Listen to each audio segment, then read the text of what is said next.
पांडुरंगी दृढ भावो चरण न सोडी सर्वथा तुझी आण आण तुझी पंढरीनाथा वदनी तुझे मंगल नाम हृदयी अखंडिता प्रेम चरण न सोडी सर्वथा आण तुझी पंढरीनाथा नामा म्हणे केशव राजा नामा म्हणे केशव राजा केला नेम चालवी माझा चरण न सोडी सर्वथा आण तुझी पंढरीनाथा भेटी लागी पंढरीनाथा जीवा लागली तळमळ व्यथा जीवा लागली तळमळ व्यथा जीवा लागली तळमळ व्यथा भेटी लागे पंढरीनाथा जीवा लागे तळमळ व्यथा जीवा लागे तळमळ व्यथा जीवा लागे तळमळ व्यथा भेटी लागे पंढरीनाथा जीवा लागे तळमळ व्यथा जीवा लागे तळमळ व्यथा जीवा लागे तळमळ व्यथा ओ भेटी लागे पंढरीनाथा जीवा लागे तळमळ व्यथा जीवा लागे तळमळ व्यथा जीवा लागे तळमळ व्यथा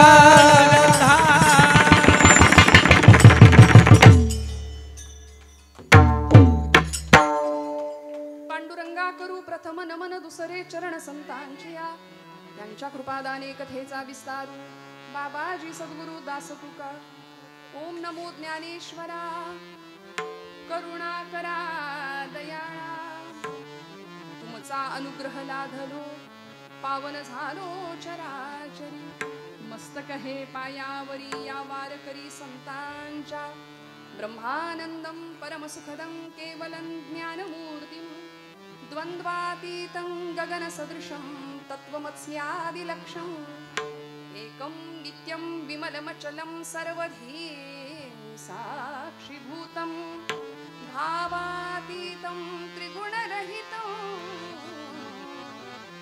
सद्गुरुं तं नमामि समचरणसरोजं सान्द्रनीलाम्बुदाभं जघननिहितपाणिं मण्डनं मण्डनानां तरुणतुलसीमाला कन्धरं कञ्जनेत्रं सदयधवलहासं विठ्ठलं चिन्तयामि रङ्गा येयिवो ये रङ्गा रंगा येयिवो रंगा येयिवो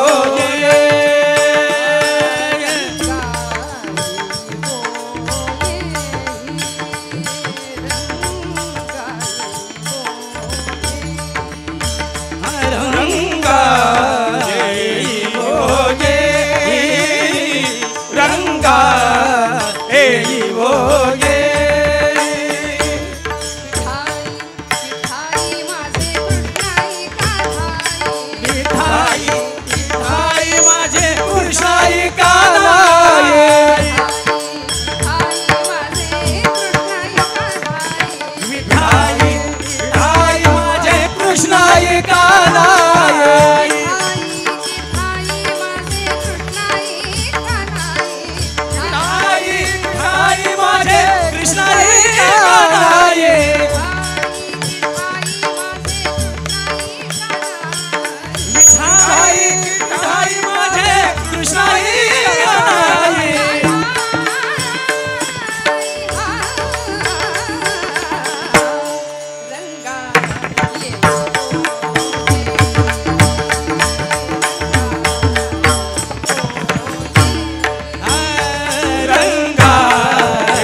कर जोडूनी पायी ठेवी तसे माथा तुका विनवी पंढरीनाथा रंगी ओढवावी रंगकथा पुरवी मनोरथा माय बापा तुम्ही श्रोते जगदीश मूर्ती तेथे माझी व्युत्पत्ती किती बुद्धिहीन अल्पमती सलगी करीतसे विठ्ठल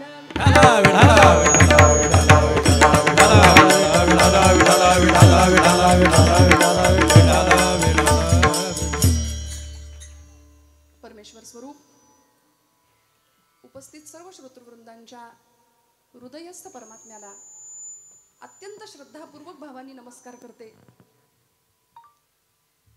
श्रवणाच्या मिसे बैसावे येवोनी साम्राज्य भुवनी सुख नांदे असं म्हटलंय. तुम्ही आम्ही खेळी मेळी गदारोळी आनंदे. खऱ्या अर्थी या मंडपामध्ये पाहिलं तर असा अनुभव येतो संतांनी जी वैष्णवांची मांदियाळी जमवायला सांगितली, मेळविली मांदी वैष्णवांची. आणि खऱ्या अर्थी हा धर्माचा मंडप एवढ्या संख्येने आपण सर्व मंडळी 33वे वर्ष या पारायण सप्ताहाचं साजरं करता आहात. अखंड हरिनाम सप्ताह आणि श्री ग्रंथराज ज्ञानेश्वरीच्या पारायणाच्या निमित्ताने आपण सगळे इथे उपस्थित आहात. माझ्या परम भाग्यानी आजच्या अत्यंत जबाबदारीच्या आणि जागराच्या कीर्तनाची सेवा आपल्या लेकीला आणि माहेरवाशीण म्हणून मला दिली त्याबद्दल मी मनापासून आपल्या सगळ्यांच्या ऋणात राहते, कृतज्ञतेत राहते. कारण जागराचं कीर्तन हे जबाबदारीचं कीर्तन आहे असं म्हटलं तर ते चुकणार नाही. आणि आपण सर्व मंडळी माझ्यावर नितांत आशीर्वाद देणारी आहात. अतिशय सुंदर साथीमध्ये, अतिशय सुंदर अशा प्रांगणामध्ये आणि उत्सवी अशा उत्साही वातावरणामध्ये ही कीर्तन सेवा परमेश्वराच्या चरणावर सुपूर्त करण्याचा प्रामाणिक प्रयत्न करते. कीर्तन चांग होय अंग हरिरूप. प्रस्तुत निरूपणाकरता घेतलेला अभंग हा संतश्रेष्ठ भक्त शिरोमणी विठुरायाचे प्रेम भंडारी असलेले संतश्रेष्ठ श्री नामदेव महाराज यांच्या मुखारविंदातून प्रसृत झालेला आणि सर्वांच्या परिचयाचा, सर्वांच्या पाठांतरातला असा बहुपरिचित असलेला हा 4 चरणांचा अभंग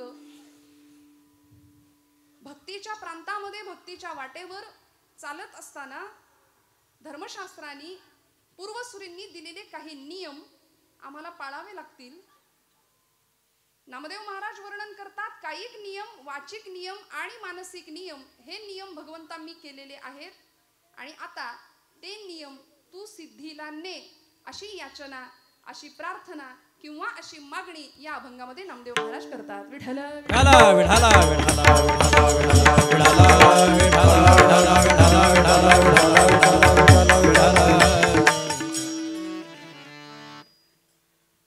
इतर वेळी थोडंफार दडपून नेता येतं, काही वेळी थोडंफार दडपण येतं. का ते काही जणांना कळलं. आपण सर्वजण अत्यंत कीर्तनावर, कीर्तनकारावर प्रेम करणारी मंडळी आहात. या गादीवर निष्ठेनी आपण वारकरी संप्रदायातली निष्ठावान मंडळी आहात. अतिशय सुंदर अशी टाळकरी, मला वाटते जाम त्रिपुटी आणि जरंडेश्वरच्या संस्थेतली ही मुलं आहेत जाधव महाराजांच्या. अतिशय सुंदर गायनाची, वादनाची साथ. मी काय बोलू, ज्यांचं कीर्तन ऐकून आम्ही मोठे झालो. ब्रह्मपुरीला महाराजांनी हरिपाठ सांगावा आणि आम्ही पावल्या खेळाव्या. इतकं सुंदर ज्यांचं गाणं आहे, इतकं सुंदर ज्यांचं कीर्तन आहे. आणि रहिमतपूर पंचक्रोशीमध्ये त्यांची कीर्तन ऐकत ऐकतच आम्ही मोठे झालो. लहानपणी प्रत्येक वेळी परम आदरणीय संजय महाराज वेळूकर मला कायम म्हणायचे, वारकरी कीर्तन कर रोहिणी, वारकरी कीर्तन कर. पण भगवंताच्या मनात ती इच्छा होती आणि गेल्या 10 वर्षापासून नारदीय कीर्तन करता करता आपल्या सगळ्यांच्या आशीर्वादाने वारकरी कीर्तन सेवा भगवंत करून घेतात. मनापासून परम आदरणीय वेळूकर महाराजांना धन्यवाद देते की त्यांनी इथे निमंत्रित केलं आणि आपल्या सगळ्यांच्या दर्शनाचा योग माझ्या वाट्याला मिळवून दिला.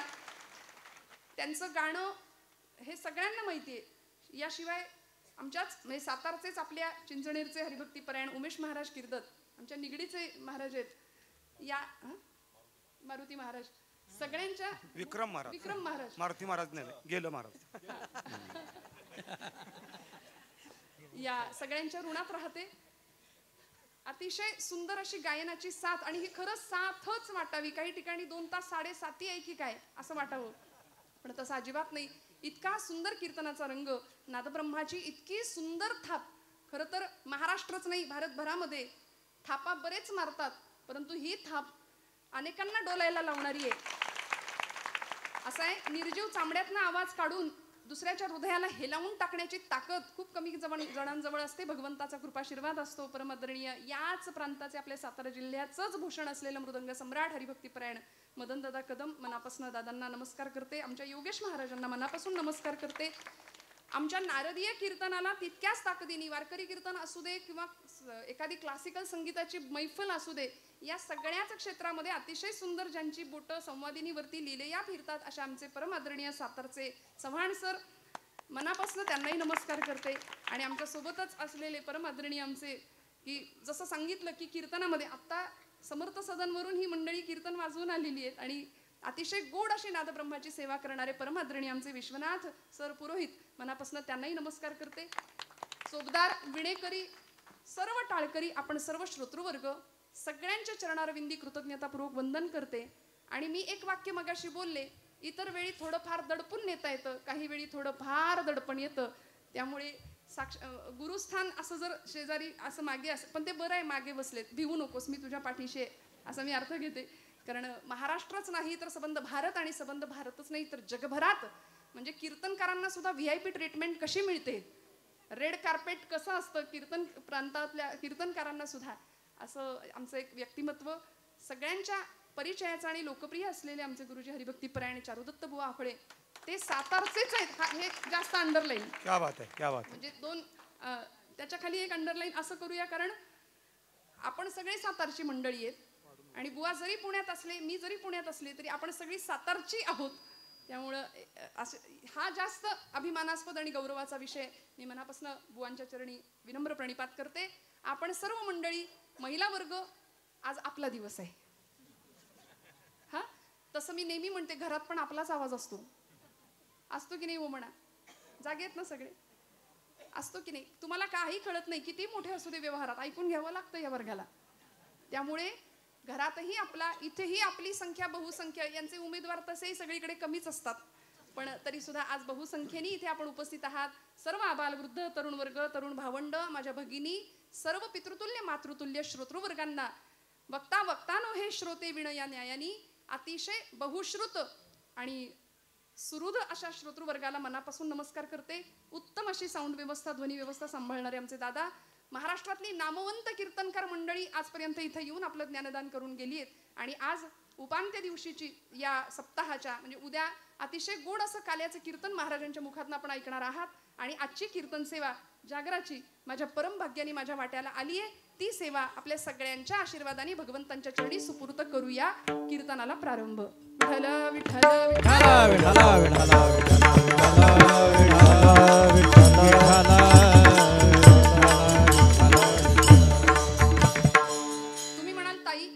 तुम्ही म्हणता आत्ता प्रारंभ, अभंगाची अर्थपूजा बांधूया. माझ्या अल्पशक्तीनुसार, अल्पमतीनुसार आणि अल्पकुवतीनुसार कीर्तनाला येणारा श्रोतृवर्ग, त्याच्यामध्ये प्रकार माऊलींनी सांगितलेत: गाते, श्रोते, पाहते, चतुर, विनोदे, दुश्चित्ते. त्यामुळे अनेक प्रकारचा श्रोतृवर्ग कीर्तनाला उपस्थित असतो. कुणी गाण्यावर प्रेम करतं म्हणून 9 वाजता हजर. काही मंडळी म्हणतात होऊ दे यांचं सगळं, शब्द इवळून होऊ दे यांचं, मग आम्ही घरातनं बाहेर पडतो. त्यामुळे मग ते गाण्यावर फार काही त्यांचं नाही. काय सांगतात बघूया, निरूपणावर ज्यांचं प्रेम आहे. त्यामुळे श्रोते, चतुर, त्यांच्याबद्दल नको बोलायला. विनोदे, काहींचं कीर्तनातल्या विनोदावरच प्रेम असतं जास्त, म्हणून कथा कीर्तनामध्ये शास्त्र, संवाद, सिद्धांत, तत्वज्ञान, दृष्टांत असं काही आलं तर काही लोकांचं असं वाटतं, त्यांचा असा समज असतो की याच्याशी आमचा काही संबंध नाही. हे म्हणजे असं झालं, अगदी बेडवर असलेल्या पेशंटनी डॉक्टरांचा माझा काहीच संबंध नाही असं म्हणण्यासारखं आहे. त्यामुळे होय अंग हरिरूप किंवा ब्रह्मीभूत काय होत असे कीर्तनी, भाग्य तरी ऋणी देवाईसा. ही प्रचिती जशी संतांना आली तशी तुम्हाला मला या मंडपामध्ये कीर्तनाच्या भक्तीच्या माध्यमातून जर यायची असेल ना, तर आम्हाला इथं यावं लागेल, श्रवण करावं लागेल. म्हणून श्रवणाच्या मिसे बैसावे येवोनी, साम्राज्य भुवनी सुख नांदे. अशा या सुखाचा अनुभव घ्यायला आणि आपल्या जीवनाचं कल्याण करून घ्यायला आपण सर्व मंडळी इथे उपस्थित आहात. गाते श्रोते पाहते चतुर विनोदे दुष्टिते, या सगळ्यांना एकच विनवणी संतांनी करतात की करा विठ्ठल स्मरण. बस भगवंताचं अखंड स्मरण.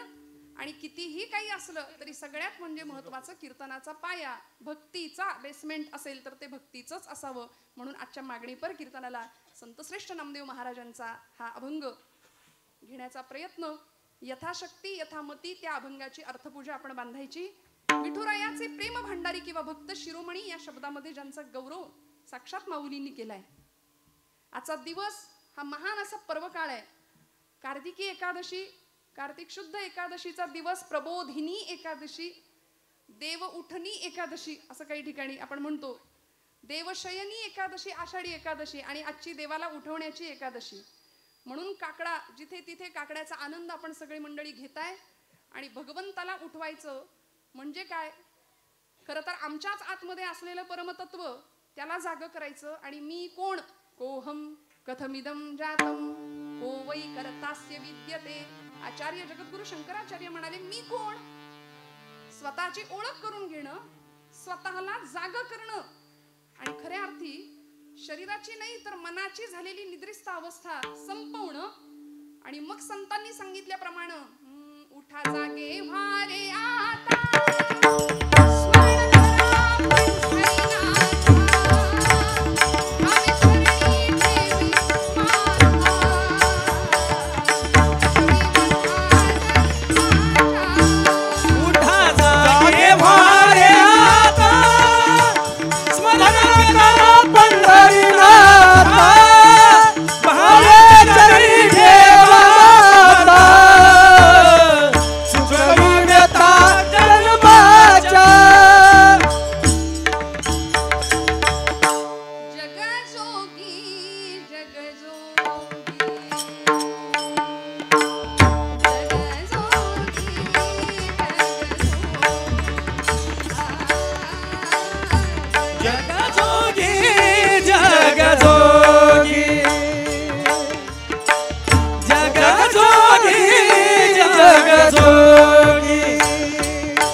आणि या काकड्याच्या माध्यमातून देवाला तर उठवलंच, पण अंतरंगात असलेला परमतत्व त्याची ओळख व्हावी याकरता ही एकादशी जाग होणं. वैदिक संस्कृती, आमची हिंदू धर्म संस्कृती खरं तर इतकी सुंदर आहे, इतकी प्रभावी आहे की ती झोपलेल्याला जाग करतेच, उठलेल्याला धावायला लावते. आणि सध्या अशी परिस्थिती आहे की मन, मेंदू आणि मनगट सगळंच मरगळलेल्या अवस्थेमध्ये आहे. धर्माची अवस्था बिकट होऊन बसली आहे. म्हणून मग विधी निषेधात्मक अवस्था सांगणारी व्यवस्था पूर्वसुरींना आमच्या समोर आणावी लागली आणि त्यालाच आम्ही धर्म असं नाव दिलंय. पण या धर्माच्या बद्दल बोलताना बऱ्याच वेळा आपल्याला असं वाटतं धर्म म्हणजे काहीतरी अवघड, काहीतरी वेगळं. धर्म म्हटलं की अनेकांच्या डोक्यामध्ये काहीतरी वेगळाच विचार येतो. धर्म ही अफूची गोळी आहे असं म्हणणारा कार्ल मार्क्स इथे येऊन गेला होता. मला असं वाटतं अफू खाऊन केलेलं विधान होतं की काय ते. पण ज्ञानोबांनी या श्रुतीशास्त्राला माऊली असं संबोधन दिलंय. पै अहितापासून सोडविती, हित देऊनी वाढविती, नाही का श्रुती परवती माऊली जगा. आई लेकरू चुकलं तर त्याला 2 रट्टे घालते, पण तीच आई तेच लेकरू जर आजारी पडलं तर त्याच्या उशा पायथ्याशी बसते की नाही. धर्म आमचा आईसारखा आहे. त्यामुळे आईच्या कळवळ्यांनी या धर्मशास्त्रांनी आम्हाला काही विधी निषेधात्मक अवस्था व्यवस्था दिल्या. काय करावं आणि काय करू नये, डूज आणि डोंट्स. काय करावं जीवन जगत असताना, मानवी जीवनाची कृतार्थता कशामधून होऊ शकते, जीवन परिपूर्ण दिशेला कसं जाऊ शकतं, याचे नियम आणि याचे मार्ग सोपे करून संतांनी सांगितले. तेणेची पंथे चालू जाता न पडेची गुंता कोठे काही. सगळे गुंत्यात फसलोय आम्ही आणि या गुंत्यातून बाहेर पडायचं असेल, सगळ्या प्रश्नांची उत्तर मिळवायची असेल तर संतांनी घालून दिलेला मार्ग, त्या मार्गावरून चालायचं. आणि मग काय करायचं, माणूस जन्म मिळाला. समर्थ रामदास स्वामी दासबोधात म्हणतात, पशुदेही नाही गती ऐसे सर्वत्र सांगती. या नरदेहीच प्राप्ती परलोकाची. एकनाथी भागवत संत श्रेष्ठ एकनाथ महाराज, या नरदेहा माझी पहा हो, अति दुर्लभ मनुष्य देहो. सकल देहा माझी पहा हो, अति दुर्लभ मनुष्य देहो. त्याची या प्राप्तीचा संभव तो अभिप्रावो अति दुर्लभ. या नरदेहेचे निज्ञाने सच्चिदानंद पदवी घेणे एवढा अधिकार नारायणे कृपावलोकनी दिला. त्यामुळे मनुष्य जन्माला यायचं आणि काय मिळवायचं, आयुष्याच्या साधने सच्चिदानंद पदवी घेणे. सच्चिद आणि आनंद या पदवीला आम्ही प्राप्त होऊ शकतो. जी माऊलींनी मिळवली, जी तुकोबरायांनी अवस्था प्राप्त केली, म्हणून तर सच्चिदानंद मूर्ती पाय दाखवी आम्हा, असं रामेश्वर शास्त्रींनी आरती केली महाराजांची. त्यामुळे या स्थितीला जर आम्हाला पोहोचायचं असेल तर माणूस आणि पशु यामध्ये एकच मोठा फरक आहे की माणसाला नियम घालून दिलेत शास्त्रकारांनी, धर्मानी. पशूंना काही नियम नाहीत, कुठलं बंधन नाही, कसंही जगा कसंही वागा. आणि आज माणूस नियमबाह्य वर्तन करतो, मर्यादे पलीकडे जाऊन वर्तन करतो, म्हणून तर त्याचं जगणं मानव न राहता मानवाचा दानव झालाय. ही परिस्थिती आहे. म्हणून आतमध्ये डोकवायचं असेल तर संतांच्या वाटेवरून चालावं लागेल. आणि मग नियम काय दिलेत आम्हाला, त्या नियमांनी आमचं अनुसरण करावं लागेल. व्रत वैकल्य जपजाप्य तीर्थयात्रा दान धर्म जो तो सगळे आपापल्या परीने करतात. परमार्थ ज्याला त्याला जमेल, ज्याला त्याला पचेल, ज्याला त्याला रुचेल असा प्रत्येक जण करतोय. पण कधी कधी काय होतं, खूप लक्ष देऊ नाही का, परमार्थाचा अर्थ कळायला आम्हाला वेळ लागतो बरं का. परमार्थाचा अर्थ कळायला आम्हाला वेळ लागतो, अर्थाचा परमार्थ लगेच कळतो. विठ्ठल आहे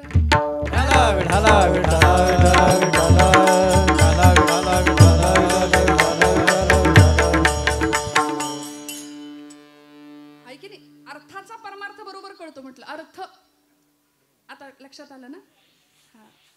परमार्थाचा अर्थ कळत नाही म्हणून गोंदवलेकर महाराज आमचे फार सुंदर सांगतात की प्रपंच आम्ही आवडीने करतो आणि परमार्थ सवडीने करतो. वास्तविक झालं पाहिजे उलट, प्रपंच सवडीचा आणि परमार्थ आमच्या आवडीचा असला पाहिजे. त्यामुळे मग पांडुरंग परमात्म्याशी संलग्नता, एकरूपत्व जे संतांनी प्राप्त केलं, 28 युगांपासून पांडुरंग परमात्मा तिष्ठत उभा आहे. आणि आजच्या दिवशीचं महात्म्यच असं आहे की या एकादशीला आणि आषाढीला भगवंत सांगतात, आषाढी कार्तिकी विसरू नका माझं, आषाढी कार्तिकी विसरू नका माझं,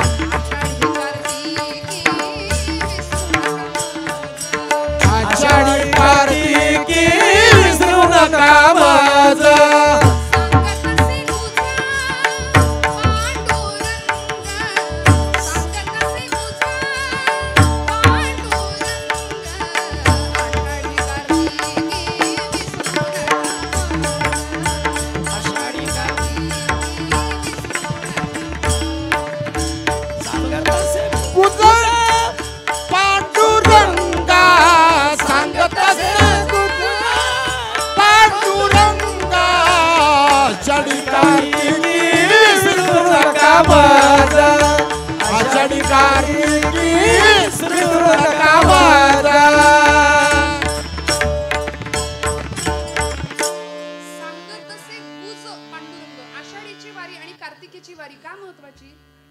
आपल्याला वाटतं म्हणून नाही जायचं, संतांनी सांगितलंय म्हणून जायचंच. पण खरं सांगू, हे कोण म्हणतंय? पांडुरंग परमात्मा गुज सांगतो. कुणाला? नामदेव महाराजांना. आषाढी कार्तिकी विसरू नका मज सांगत तसे गुज पांडुरंग. गुज म्हणजे काय हो? गुज गोष्टी. सोपं सांगू, आपल्याला सगळ्यांना कळेल. मराठी भाषा आपल्याला फार आवडते ना. आपल्या मराठीत सिक्रेट.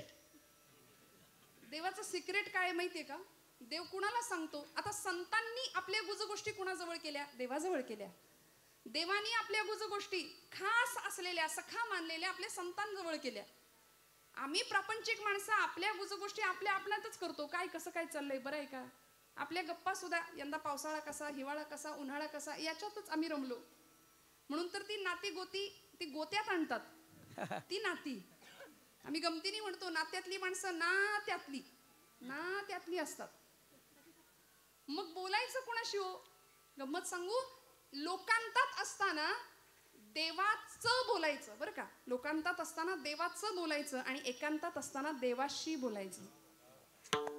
आहे की नाही? बाकी सगळ्या गोष्टी बाजूला ठेवूया. भगवंत स्वतः नामदेव महाराजांना सांगतात, आषाढी कार्तिकी विसरू नका मज नामया. भगवंत त्यांची व्यथा व्यक्त करतात. थोर प्रेमाचा भुकेला हाची दुष्काळ याला. म्हणले माझ्याकडे येणारे सगळे व्यापारी आहेत मेले.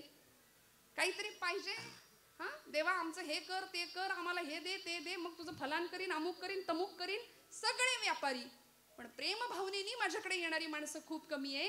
तीही त्रिभुवनी नाही मज कोणी. हे भगवंत स्वतः सांगतात. सांगे चक्रपाणी नामयासी. भगवंत स्वतः नामदेव महाराजांना सांगतात. म्हणून तर सखा होता भगवंतांचा नामदेव महाराज. म्हणजे प्रेम भांडारी होते. प्रेमाच्या गोष्टी भगवंत नामदेवांशीच करायचे. नामयाचे प्रेम केशवची जाणे, केशवासी राहणे नामया पाशी. असं दोघांचं सुंदर नातं होतं. म्हणून भगवंत सांगतात, कुणालाही नाही, नामदेव महाराजांना सांगतात की मला विसरू नका. एकादशी का करायची? उपवास आपण शब्द वापरतो, आपण म्हणतो उपास. खरं तर भगवंताच्या उप म्हणजे जवळ राहायला मिळणं आणि वास म्हणजे वस्ती करायला मिळणं म्हणजे उपवास. आम्ही उपवासाला, आपल्याकडे म्हणच आहे एकादशी आणि दुप्पट खाशी, नाही का? म्हणून तर उपवासाला आमच्या पुण्यामध्ये उपवासाचे 108 पदार्थ मिळतात. ते पुस्तक मिळतं रेसिपीचं. उपासाची कचोरी आहे, उपासाचा डोसा आहे, उपासाचा वडा आहे, उपासाची भजी आहे, उपासाचा अजून काय भाकरी आहे, ढोकळा आहे. बघा कसे उत्तर. म्हणजे हे सगळं झालंय आज, आहे की नाही? भरपूर ताट आमचं भरलेलं, कधी न भरलेलं असतं एवढं आजच्या दिवशी असतं. पुण्याजवळ कोडीत नावाचं गाव आहे. त्या गावचे महाराष्ट्राचे प्रसिद्ध साहित्यिक आचार्य अत्रे, प्रल्हाद केशव अत्रे, त्यांनी खूप सुंदर विडंबन केलं. ते म्हणाले, गुरुजी खूप सुंदर गातात बरं का. उपास मज लागला सखे ग बाई, उपास मज लागला. आहे ना सगळ्यांचा उपास? उपवास आहे ना? फराळ शब्दच असा आहे की म्हणताना तोंड गरगरीत होते आमचं. हंगामानुसार फळफळावळ असतेच. बरं, उपास म्हटलं की ते सगळं आम्हाला लागतं त्या दिवशी. म्हणजे भगर असू दे, साबुदाण्याची खिचडी असू दे, शेंगदाण्याची आमटी. हा प्रकार असा आहे की कितीही होता भगरीत तो खपतो. आणि इतकं सगळं, म्हणजे किती वाट्या संपल्या त्याचं काही भान राहत नाही. सगळं कॉन्क्रीट जॅम होतं एकदम आजच्या दिवशी, होतं की नाही? आणि एवढं करून चेहरा असा असतो. उपास उपास आहे, काही गिळलंच नाही जणू. उपास मज लागला सखे ग बाई, उपास मज लागला. उकडले बटाटे 6 एकटीसाठी, मोजिल्या खारका 10. किस नुसता केला पहा सखे ग बाई, उपास मज लागला. उपास मज लागला सखे ग बाई, उपास मज लागला. दिवसभर सगळं झाल्यानंतर शेवटी हा उपास मज भोवला. जीव कासा विष झाला.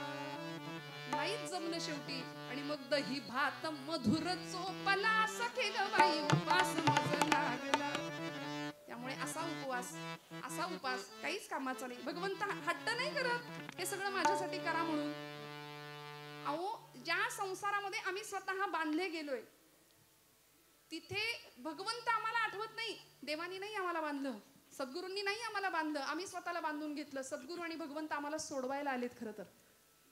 त्यामुळे इथे येऊन भक्तीच्या प्रांतामध्ये भगवंत बाजूला राहतो. प्रपंचामध्ये भगवंत कधी येतच नाही आमच्या. अत्यंत आवडीने प्रपंच करतो. आणि मग असं करता करता करता जे काही मागणी याचना आम्ही करतो ना, ती फक्त प्रापंचिकच असते आमची. मग भगवंताकडं काय मागायचं याचा वस्तुपाठ आजच्या कीर्तनात आपण घ्यायचा, म्हणून जागराचं कीर्तन. काय मागायचं? नामदेव महाराज इतकं आगळं वेगळं सुंदर विलक्षण मागणं मागतात. प्रश्न असा आहे, 2 प्रश्नांची उकल करून मी पुढे जाणार. संतश्रेष्ठ नामदेव महाराजांनी भगवंताकडे मागणं मागितलं. नामदेवांनीच काय, अनेक संतांनी मागितलं, तुकोबांनी मागितलं, ज्ञानोबरायांनी मागितलं. समर्थ रामदास स्वामी म्हणतात, कल्याण करी रामराया जनहित विवरी, तळमळ तळमळ होतची आहे तुझा तूची सावरी. माऊलींचं पसायदान प्रसिद्ध आहे. विश्वाचे आर्त माझ्या मनी प्रकाशले असं म्हणणारे ज्ञानोबराय जगाच्या कल्याणाकरता विश्वात्मक भगवंताकडे पसायदान मागतात. जे खळांची व्यंकटी सांडो तया सत्कर्मी रती वाढू, भूता परस्परे पडो मैत्र जीवांचे. खळांची व्यंकटी सांडू दे, दुष्टांचा दुष्टपणा नष्ट होऊ दे म्हणाले. इतकं उदात्त. जगाच्या पाठीवर इतकं ताकदीचं मागणं कुणीच नाही मागितलं. मागणारा तितक्या ताकदीचा, देणारा सुद्धा तेवढ्याच ताकदीचा आहे. ज्ञानोबांचं मागणं आम्हाला सगळ्यांना माहिती आहे. ज्यांचा अभंग आपण निरूपणाला घेतलाय त्या नामदेव रायांचं पसायदान प्रसिद्ध आहे. आकल्पायुष्य भावे तया कुळा, माझी या सकळा हरीची या दासा. हे नामदेवांचं मागणं प्रसिद्ध आहे. प्रश्न असा आहे, संत का मागतात? जर संत आहेत तर ते मागतात का? मागायची गरज का पडते? कारण भगवद्गीतेच्या 12व्या अध्यायामध्ये भगवंताला मला प्रिय भक्त कोण आहे याचं उत्तर भगवंत सांगतात ना. अनपेक्ष शुचिर्दक्ष उदासीनो गतव्यथा सर्वारंभ परित्यागी यो मद्भक्ता समे प्रियः. अनपेक्ष, ज्याची कुठलीच अपेक्षा नाही आणि भक्तीचं सगळ्यात मोठं लक्षण आहे निष्काम, काहीच नको. सध्या मिशन पेक्षा कमिशनला जास्त महत्व आहे. निष्कामता भक्तीमध्ये नाही ना. त्यामुळे अशी निष्कामता ज्याच्याकडे आहे तो भक्त मला प्रिय आहे असं जर भगवंत म्हणतात तर संतांनी का मागितलं? त्याचं कारण मला असं पहिलं वाटतं की देवच मागे लागला माग माग म्हणून. अहो देवच मागे लागले, काहीतरी मागा काहीतरी मागा. भानुदासांच्या मागे भगवंत लागले होते, महाराज काहीतरी मागा.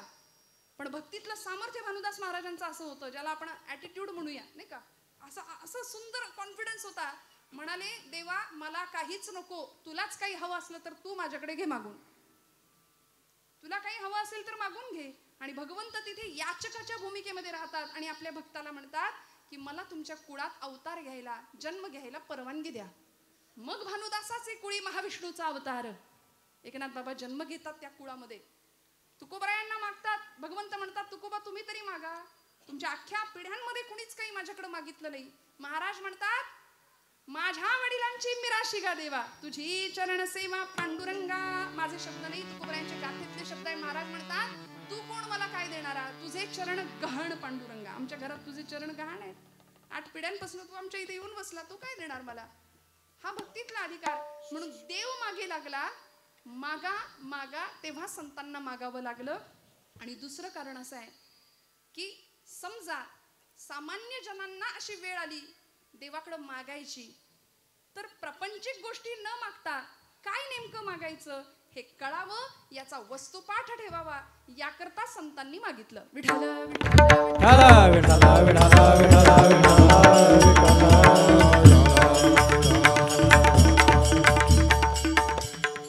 त्यामुळे काही नियम, वाचिक नियम आणि मानसिक नियम सांगत असताना संतश्रेष्ठ श्री नामदेवराय महाराज पांडुरंग परमात्मा ज्यावेळी विचारतो नामदेवा काहीतरी मागा काहीतरी मागा, नामदेव महाराज पहिला नियम सांगतात भगवंतांना अभंगाच्या प्रथम चरणात. देह जावो अथवारा हो, देह जावो अथवारा हो, देह जावो अथवारा हो, देह जावो अथवारा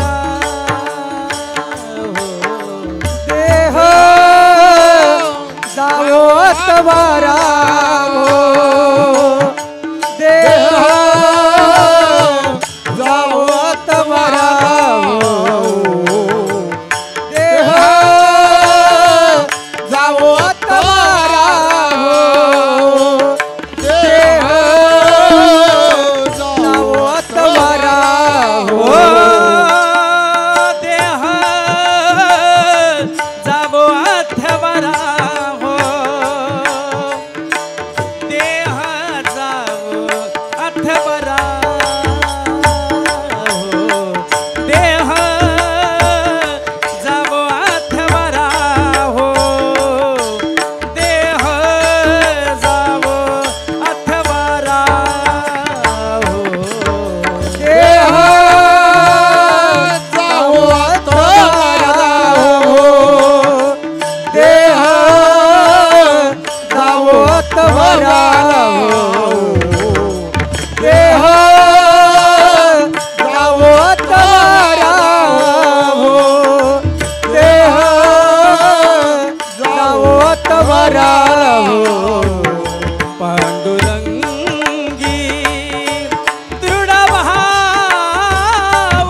चरण न तोडे सर्वता चरण नो तोडे सर्वता चरण न तोडे सर्वता देह जावो अथवा राहो देह जावो अथवा राहो देह जावो अथवा राहो देह जावो अथवा राहो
काटकसर नका करू बरं का. आवडल्यानंतर दाद मनापासून आली पाहिजे आणि ती छान दिलखुलासपणे दिली गेली पाहिजे. टाळ्या वाजवा ना जोरदार. देह जावो अथवा राहो पांडुरंगी दृढ भावो चरण सोडी सर्वथा आण तुझी पंढरीनाथा. संतश्रेष्ठ नामदेवराय महाराज म्हणतात की देवा कायिक नियम सांगितला. माझा नियम आहे भगवंता. देह जावो अथवा राहो. माझा देह गेला तरी चालेल राहिला तरी चालेल फरक पडत नाही. पण देह जावो अथवा राहो पांडुरंगी दृढ भावो. तुझ्या चरणांवरती तुझ्या नामाशी तुझ्या गुणांशी माझं सख्यत्व जुळलं गेलं पाहिजे. भगवंता मी तुझ्या अनुसंधानातच कायम राहिलो पाहिजे. ही नामदेव महाराजांची वाचिक नियमावली आहे. कायिक नियमावली आहे बरं का. कायिक तप देहाचं तप आहे की भगवंतासाठीच हा देह समर्पित करणार आहे. मना चंदनाचे परित्वा झिजावे समर्थ म्हणतात. देह या शब्दाचा अर्थच असा आहे यद्दहते नित्यम तद्देहम. जो सतत जळतोय त्यालाच म्हटलंय देह. नामदेव महाराजांना माहितीये हा देह जाणार आहे. देह जाईल जाईल त्यासी काळोबा खाईल. देह हे काळाचे धन कुबेराचे तेथे मनुष्याचे काही आहे. संपणार आहे. नामदेव महाराज म्हणतात देह संपला तरी चालेल राहिला तरी चालेल पण तुझ्याशी अनुसंधान आमचं असलं पाहिजे. देह जावो अथवा राहो पांडुरंगी दृढ भावो. तो भाव आमचा तुझ्या चरणांजवळ दृढ असला पाहिजे. आणि असा देह यद्दहते नित्यम तद्देहम. तुम्ही म्हणाल कुठे काय जळतंय. देह जळतो म्हटलं ना मी आता. तुम्ही म्हणाल कुठे काय जळतंय. आता अजून थंडी म्हणावी अशी नाही सुरू झाली पण आता हिवाळ्याचे दिवस सुरू होतील आणि काय जळतंय सांगताय. खरं आहे ना जळतं बरं का. रोज आपण भोजनाला बसल्यानंतर भूक लागते. आतमध्ये अग्नी आहे प्रत्येकाच्या. तो अग्नी पेटलेला आहे प्रज्वलित आहे म्हणून आम्ही इथं बसलोय चालतोय उठतोय फिरतोय. तो अग्नी एकदा विझला की लोक म्हणतात उचला. है की नाही. आज समाजामध्ये अशी मंडळी आहेत की देव आहे की नाही याच्यातच अडकलेली आहेत. अजून देव आहे की नाही याच चर्चा फिरतायत. पण देव आहे की नाही याच्यावर विचार करणाऱ्यांना बाबा महाराज सातारकर फार सुंदर सांगायचे. ते म्हणायचे तुम्ही देवाला माना किंवा मानू नका पण त्यांनी तुम्हाला मानलंय एवढं लक्षात ठेवा. आणि ज्या दिवशी तो आपल्याला मानणार नाही त्या दिवशी आपल्या घरासमोर सुद्धा गर्दी जमेल. विठ्ठल विठ्ठल विठाला विठाला विठाला. त्यामुळे या देहामध्ये एक अग्नी आहे. डॉक्टरी शास्त्र त्याला जठर अग्नी म्हणतंय. भगवंत म्हणतात अहम वैश्वानरो भूत्वा प्राणिनां देहमाश्रिताः. तो वैश्वानर अग्नी आहे. त्या अग्नीला आम्ही अन्नाची आहुती देतो. देहाचं भोजन काय आहे? अन्न हे देहाचं भोजन आहे. पण आत्म्याचं भोजन हे भजन आहे बरं का. भजन हे आत्म्याचं भोजन आहे. त्यामुळे देहाला आहुती आहे अन्नाची. मनाचं काय, आत्म्याचं काय, त्याला भजनाशिवाय पर्याय नाही. मग या देहाला अन्नाची आहुती आम्ही घालतो कुठपर्यंत? आतला अग्नी प्रज्वलित आहे तोपर्यंत. एकदा आतला अग्नी विझला की मग बाहेरचा अग्नी असतो. त्यामुळं बाहेरून पेटवण्याआधी, प्रज्वलित अग्नी करण्याआधी संत म्हणतात आतला अग्नी प्रज्वलित करूया. कुठला अग्नी? देहबुद्धीचा अग्नी.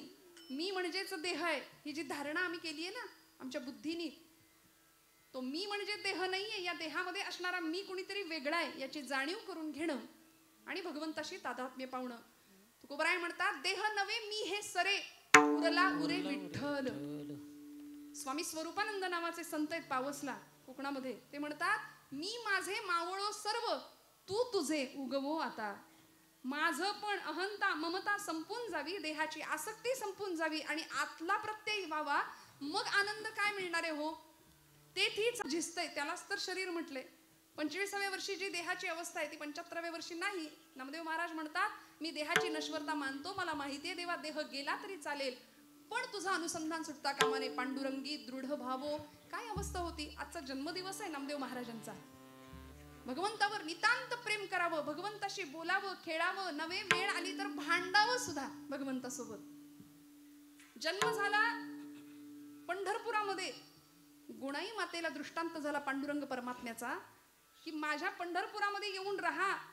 आणि मग गुणाई मातेनी हट्ट करावा की मला पंढरपूरला जायचंय. पंढरपूरला ही सगळी मंडळी येतात. पंढरपुरामध्ये आल्यानंतर कार्तिक शुद्ध एकादशीचा म्हणजे आजचा दिवस, संतश्रेष्ठ नामदेव महाराजांचा जन्म, भगवंताच्या नामासाठी हा अवतार होता.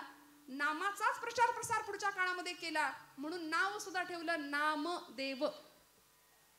असा भक्तीचा पताका भक्तीची हातामध्ये घेतली, जिला एक टोक होतं नामाचं, एक टोक होतं ज्ञानाचं आणि दांडा होता तो भक्तीचा. म्हणून धर्माची पताका असते बरं का, झेंडा पक्षाचा असतो. त्यामुळं धर्म पताका संतांनी हातामध्ये घ्यावी आणि अवघं भारत भ्रमण करावं. नामदेव महाराजांचं इतकं विलक्षण कार्य आहे. आजच्या दिवशी त्यांचं स्मरण नाही केलं, खरं तर त्यांचा अभंगही त्याच कारणासाठी घेतलाय तर आपली मोठी चूक ठरेल. 5 वर्षाचे होते नामदेव महाराज, फक्त अलौकिक सिद्धी 5व्या वर्षी आणि नामदेव गाथा म्हणजे स्वतःच जणू काही आत्मचरित्र लिहावं नामदेव महाराजांनी, की ज्या पद्धतीने अनुभव व्यक्त करावे, कशा पद्धतीने भगवंत आपल्याशी बोलत होते, कशा पद्धतीने खेळत होते, कशा पद्धतीने मी भगवंताशी भांडत होतो. 5व्या वर्षी अलौकिक सिद्धी प्राप्त करावी. नामदेव महाराजांनी सकाळची वेळ, दामा शेट्टी पहाटे उठलेत आणि नामदेव महाराजांना सांगतायत, उठवलं नामया आजचा नैवेद्य पांडुरंगाला तू अर्पण कर बरं, मी गावाला चाललोय, परगावी चाललोय. पूर्वीची मुलं आई वडिलांचं ऐकायची. आता असं सांगावं लागेल या गोष्टी, म्हणून मी हात जोडून जिथं जाते तिथे माता भगिनींना सांगते आपल्या लेकरांना कीर्तनाला घेऊन या. काळाची खूप मोठी गरज आहे ती, खूप मोठी. आमच्या पोरांच्या आयुष्यात दुसरं काही नसतं. सकाळी टीव्ही, दुपारी टीव्ही, संध्याकाळी टीव्ही, रात्री टीव्ही, नाहीतर मग मोबाईल हातामध्ये आहे. या पलीकडे जाऊन जीवनाचं तत्वज्ञान संतचरित्रांच्या माध्यमातून कळायचं असेल तर या धर्ममंडपाखाली लेकरांना घेऊन आलंच पाहिजे, यावंच लागेल आपल्याला. नामदेव महाराज कधी कळतील आम्हाला? 5 वर्षाचे होते नामदेव महाराज. आई वडिलांनी सांगितलं नामया देवाला नैवेद्य अर्पण करायचंय तुला. ऐकलं. 5 वर्षाचे होते. आईच्या मागे पहाटेपासून लागले, आई आई लवकर लवकर, पांडुरंगाला भूक लागली असेल, त्याच्याही आधी मला भूक लागली आहे, लवकर जेवायला दे, लवकर नैवेद्याचं ताट तयार कर. गुणाई मातेनी तयार केलं नैवेद्याचं सुंदर ताट आणि केळीच्या पानाने झाकून दुडू दुडू दुडू धावत राऊळामध्ये आलेत नामदेव महाराज. पांडुरंगाच्या समोर उभे राहिले, मंडल केलं, ताट ठेवलं, पाणी फिरवलं. करा सुरुवात म्हणले, आता करा सुरुवात देवा. तर एवढ्या अर्जवानी देव उठणार आहे का हो? देव जेवणार आहे का हो? इथं माणसातल्या माणसाशी आम्हाला नीट वागता येईना, बोलता येईना. पाषाणातला देव आमच्याकडून कधी उठणार? पण नामदेवांचा अर्जव काय होतं? देह जावो अथवा राहो, पांडुरंगी दृढ भावो. भगवंता पांडुरंगा, रोज माझे वडील येतात. किती वय आहे? 5 वर्षाचं वय आहे फक्त. आपल्या घरातलं आठवून बघा, 5 वर्षाचं लेकरू. 5व्या वर्षी नामदेव महाराज सांगतात, पांडुरंगा माझे वडील आज गावी गेलेत, रोज ते येतात आणि आज मी आलोय, म्हणून हे बघ बऱ्या बोलानं पटकन जेवण कर, उशीर झालाय. मी लवकर उठलोय तुला नैवेद्य द्यायचा म्हणून. जेव रे बाबा, उशीर करू नको. सगळे उपाय करून झाले तरी पांडुरंग हलेना, बोलेना, उठेना. आणि एक क्षण असा यावा, तितिक्षा काय असते, निष्ठा काय असते आणि दृढ भाव काय असतो. पांडुरंगी दृढ भावो काय असतो. नामदेव महाराज म्हणतात, देवा जर आता जेवला नाहीस ना बरे बोला ना, तर इथं या पायरीवर डोकं आपटून जीव देईन म्हणाले. आणि धावले ना. पायरीवर डोकं आपटणार, लागलंच नाही डोक्याला. मऊसर हात डोक्याखाली लागला आणि गाभाऱ्यातनं आवाज आला, नामदेवा, दगडाचा देव कधी जेवतो का रे? नामदेव महाराज हुशार होते. नामदेव महाराज म्हणले, पांडुरंगा, दगडाचा देव कधी बोलतो का रे? बोललास बोललास, चल चाटून पुसून स्वच्छ कर. सगळं ताट स्वच्छ करायला लावलं देवाला. आणि रिकामं ताट घेऊन नामदेव महाराज घरी येतात. गुणाई माता सांगते, नामया एवढा धीर नाही का रे धरवला कार्ट्या, सगळं संपवलंच नैवेद्याचं ताट. आई मला भूक लागली, लवकर जेवायला वाढ. गुणाई माता म्हणते, अरे जेवलास ना तिथे? नाही ग आई, ज्याच्यासाठी होतं तो जेवलाय. कोण? देव जेवला? हो आई, देव जेवला. नामदेवा, खोटं बोलायला लागलास का रे? अगं आई, नाही ग बाई, ज्याच्यासाठी होतं तो जेवला. कोणी बघितलं? अगं कोणी कशाला बघायला पाहिजे? या डोळ्यांनी मी ग पाहिला, या डोळ्यांनी मी ग पाहिला. देव जेवला ग, देव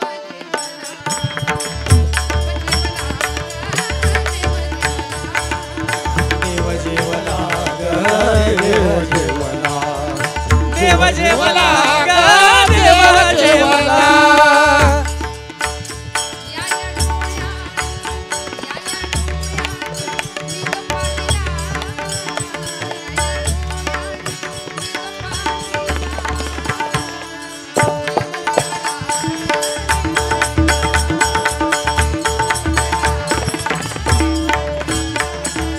देव जेवला ग, देव जेवला, देव जेवला ग, देव जेवला.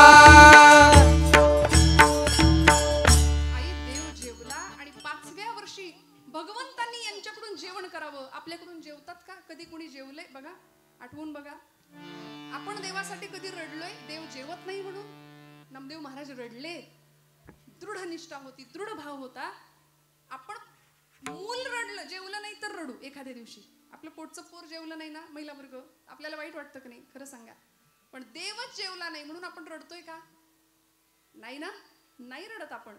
देव जेवला म्हणून रडत नाही. नामदेव महाराज रडले देव जेवत नाही म्हणून.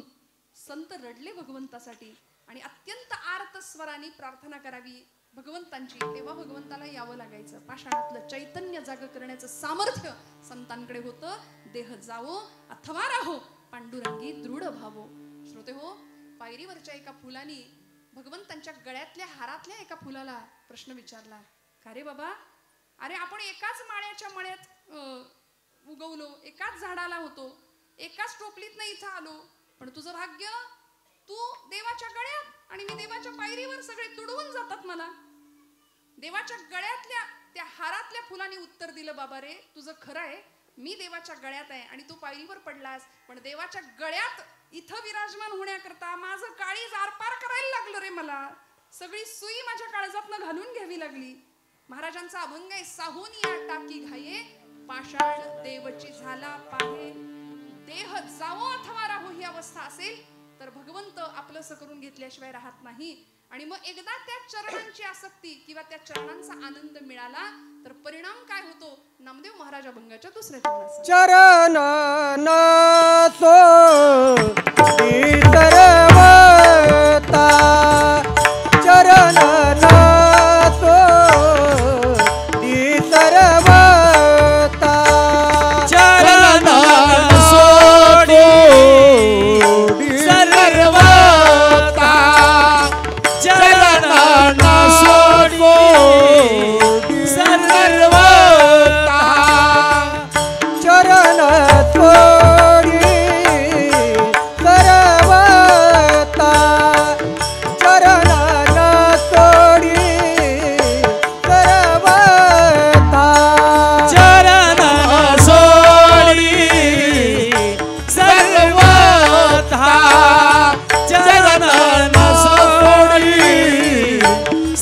सर्वता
सोडणार नाही. जनी म्हणे बा विठ्ठला आता जीवेन सोडी तुला. ही जनाबाईंची पण अवस्था होती.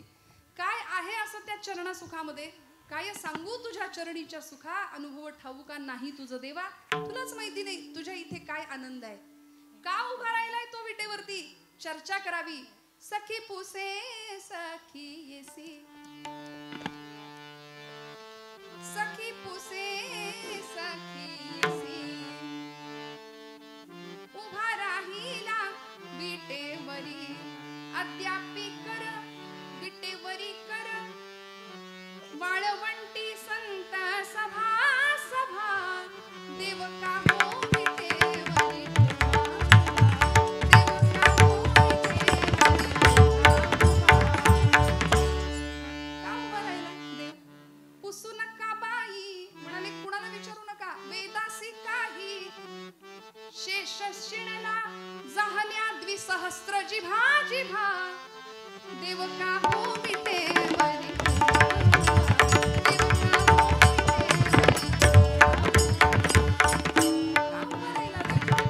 भक्तांच्यासाठी तिष्ठत उभा राहिला.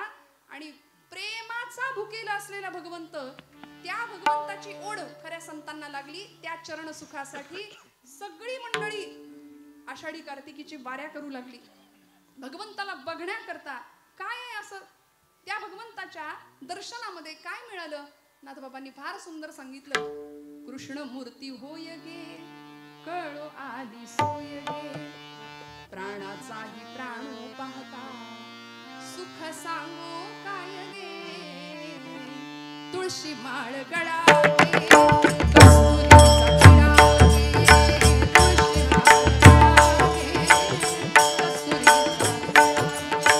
तुळशी माळ गळावे, तुळशी माळ गळावे, कस्तुरीचा टिळा. तुळशी माळ गळावे, कस्तुरीचा टिळा.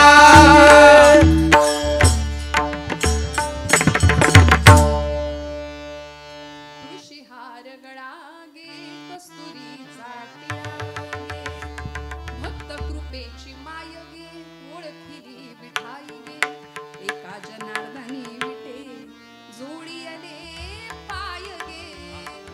चरण न सोडी सर्वथा. नाथांनी काय केलं? एका जनार्दनी विटे, जोडी आले पाय गे. तुळशी माळ गळागे, कस्तुरीचा संतांनी सांगितलं. जसं एखाद्या भ्रमराला, त्या कमळाला कळत नाही माझ्याकडे काय आहे, पण भ्रमराला कळतं. कुमुदिनी काय जाणे परिमळ, भ्रमरा सकळ भोगीतासे. कुमुदिनी काय. भगवंतांच्या चरण सुखा परमात्मा त्याच्या चरणाचं वेड संतांना लागलं म्हणून आता तुझे चरण सोडणार नाही. नामदेव महाराज म्हणतात चरणन सोडी सर्वथा आण, शपथ त्याचीच घेतली. आण तुझी पंढरीनाथा देवा माझे मन लागो तुझे देवा माझे मन लागो तुझे चरणी, देवा माझे मन लागो तुझे चरणी, संसार व्यसनी पडो दे, संसार व्यसनी पडो दे. नामस्मरण घडो संत समागम, वाऊगाची भ्रम नको देवा. नाथांचं मागणं आहे. आज या कायिक आणि वाचिक मानसिक मागण्यामध्ये नियमामध्ये संतश्रेष्ठ नामदेव महाराज सांगतात हा मानसिक नियम आहे बरं का. चरणन सोडी सर्वथा आण तुझी पंढरीनाथा. या मनानी धाव कुठं घेतली पाहिजे. तुकोबराय सांगतात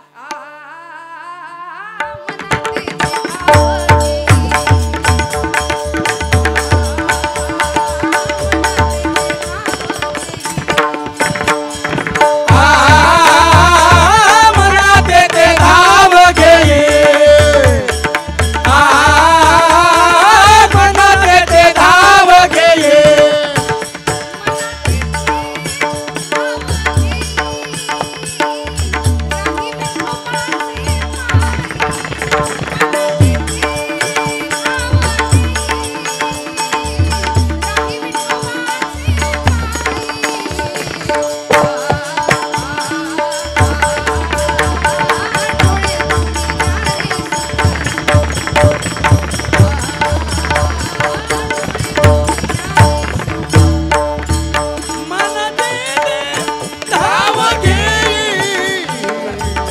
विठोबाचे पाय मना देते धाव घे.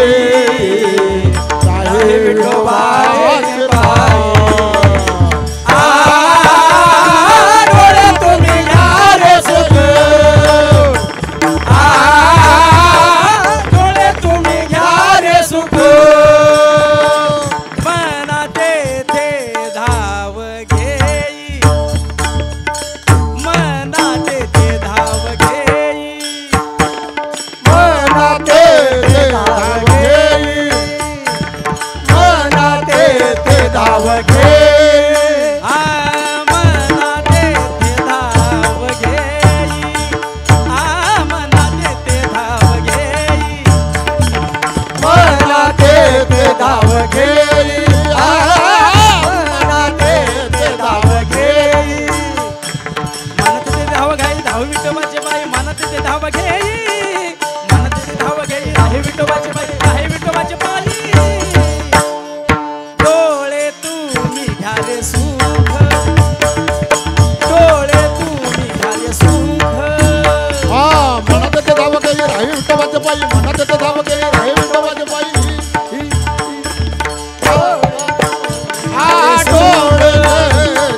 डोळे तुम्ही घ्या रे सुख, घ्या रे सुख, घ्या रे सुख.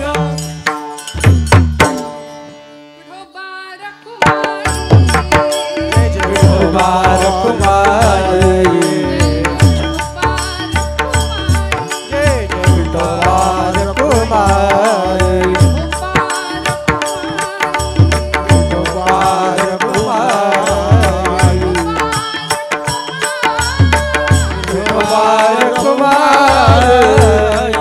विठोबा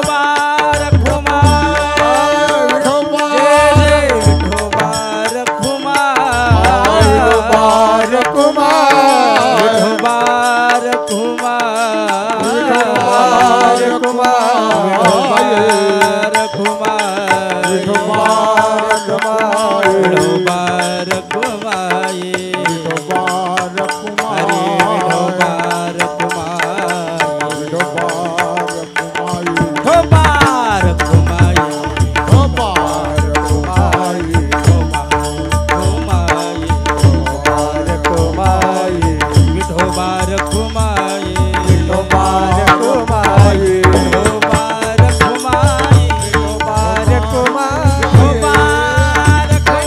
विठोबा जय जय विठोबा रखुमाई, विठोबा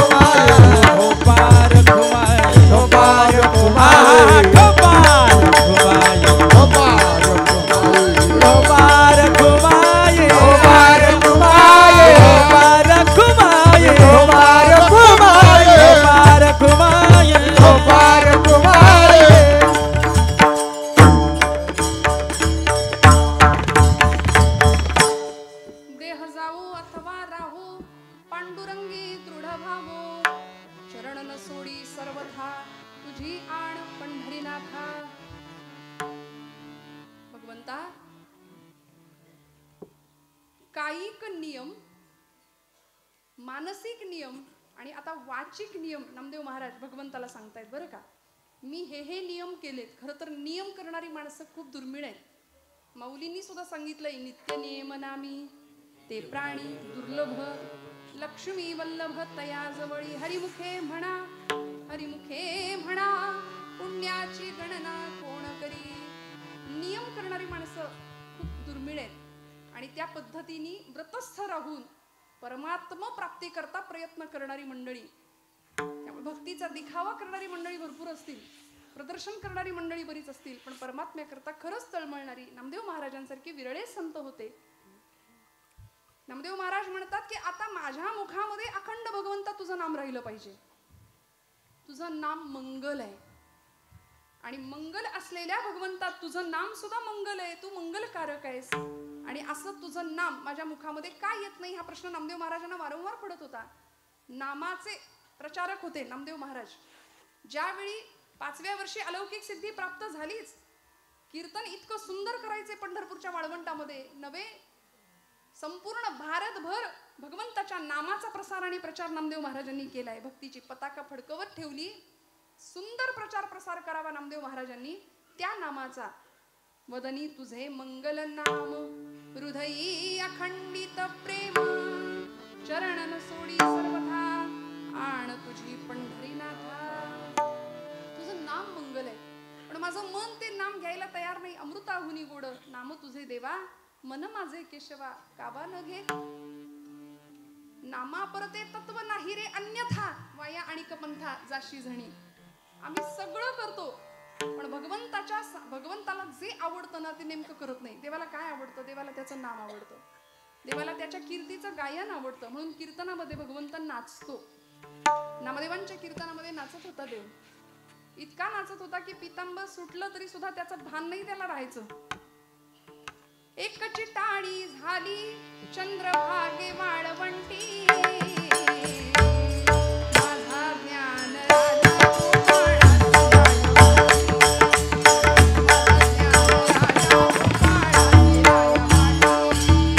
एकच टाळी झाली चंद्रभागे वाळवंटे, माझा ज्ञान राजा गोपाळासी लाया वाटे, माझा ज्ञान राजा गोपाळासी लाया वाटे.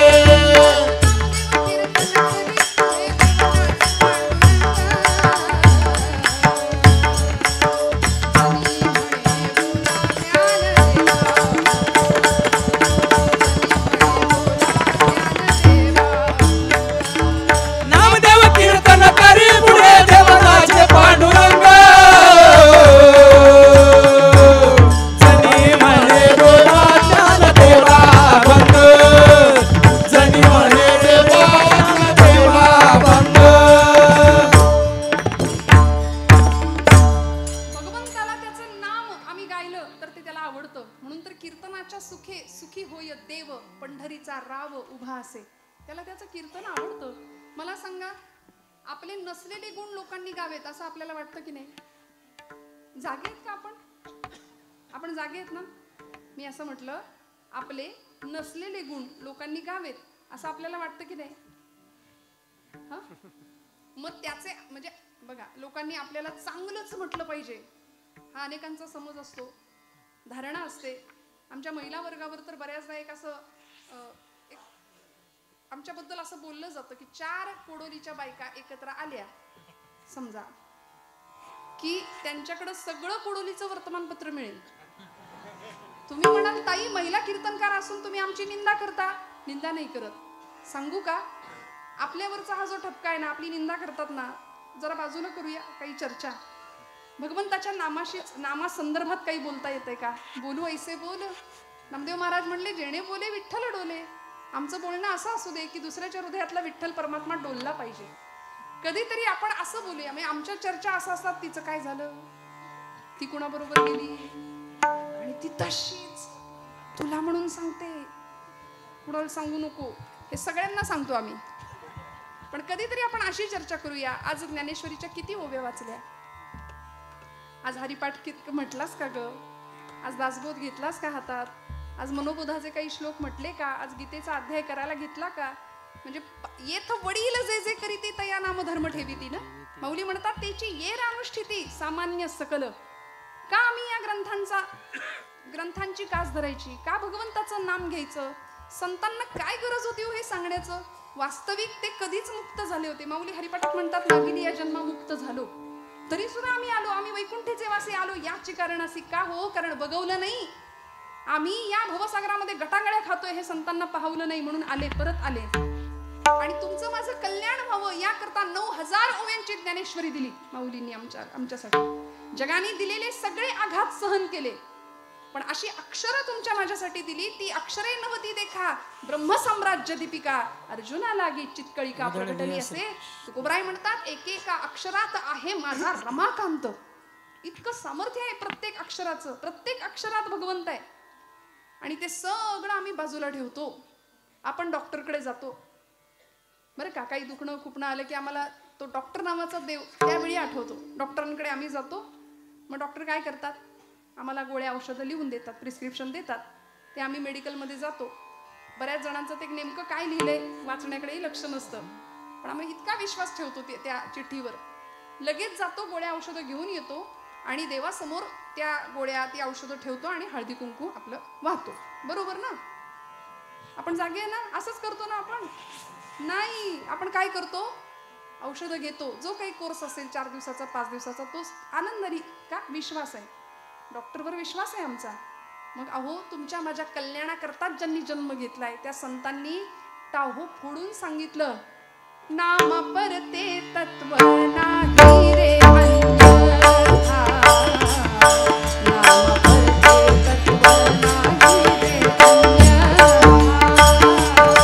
नाम परते तत्व नाही रे अन्यथा.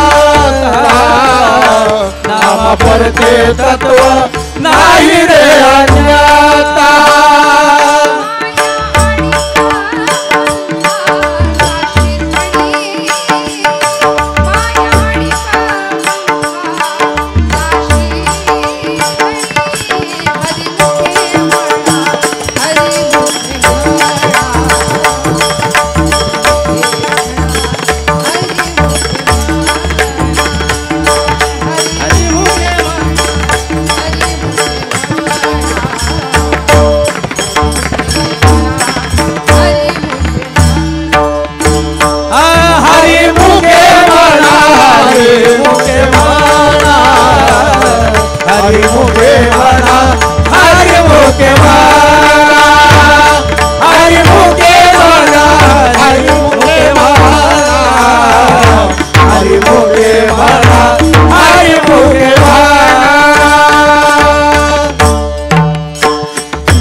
निमित्त त्या प्रतिमा प्रत्येक कुळात प्रत्येक जातीमध्ये संत आले आणि आम्हाला जीवन जगण्याचं एक सुंदर मार्गदर्शन करून गेले ना. नामदेव महाराजांनी किती सुंदर सांगितलं. बरं हे फक्त भक्तीच्या प्रांतात आहे का? म्हणजे देवभक्तीच्या संदर्भात आहे का? नाही हो. देशभक्तीच्या संदर्भात सुद्धा हेच तत्व आमच्या क्रांतिकारकांनी, आमच्या समाज सुधारकांनी आणि आमच्या अनेक महापुरुषांनी हेच तत्व आचरलं. देह जावो अथवा राहो, पांडुरंगी दृढ भावो. स्वातंत्र्यवीर सावरकर ज्यावेळी मध्य समुद्रामध्ये उडी घेतात त्यावेळी त्यांना विचारलं जातं, भीती नाही का वाटली तुम्हाला? सावरकर म्हणतात, मला गीतेचं तत्वज्ञान माहिती आहे. माझा आत्मा अमर आहे, संपेल तो देह. देह जावो अथवा राहो, पण माझी मातृभूमी आजारी आहे. माझी आई जर संकटात आहे, ती पारतंत्र्यात आहे, तर तिला मुक्त करण्याकरता देह जावो अथवा राहो. मला सांगा काय वय होतं भगतसिंगांचं? 22-23 वर्ष. हे काही फासावर जाण्याचं वय आहे? पण नाही हो. ज्यावेळी फाशी देत होते भगतसिंगांना, त्यांची आई, त्यांची माता त्या कारागृहाच्या त्या जेलच्या बाजूला, बाहेरच्या बाजूला भिंतीशी कान लावून रडत होत्या. मातोश्री, लोकांनी विचारावं, क्यों रो रही हो माता? भगतसिंगांच्या आईने सांगावं,